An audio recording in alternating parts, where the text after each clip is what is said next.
Достор, мына Чүй проспектісі ачылды. Бирок мынакей мындан бир канча убакыт мурун ушул жерге келгенде, домдун астына келгенде бир полоса жок болуп, куш болуп кетти деп камчек ташыйып келгенден кийин кайра калыбына келтирген. Себеп дегенде өзүңөр көрүп турганда, мынакей бул бияк эле гумдун маңдай эле. Бул жерде ортодо бир канча метр бош жер бар. Анын биягында мынакей Капитого чейин эле болчу мурунку гум, эсиңиздерде болсо. Андан кийин 2020-жылдан кийин бул жака мынакей монтип көрдүңөр, ушул жер кошулган. Кошулуп куруп алган. Гумдун эси барысы эле билебиз го дейм, Түлеевдики го дейм бул. Анан биягында ар кандай кофейня,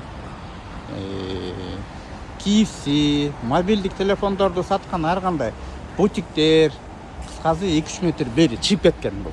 Ошондо мына могу жердегилер куш болуп калган да. Бияк куш болуп, анан биягда тарып калбасын деп, ошон үчүн ар жакка чыгып кеткен да. Анан мынакей коомдук талкуу, соцсеттин пайдасы тийип, мынакей жакшы Чүй проспектиси дагы мурункудай болду. Эми могуну кандай болот билбейм.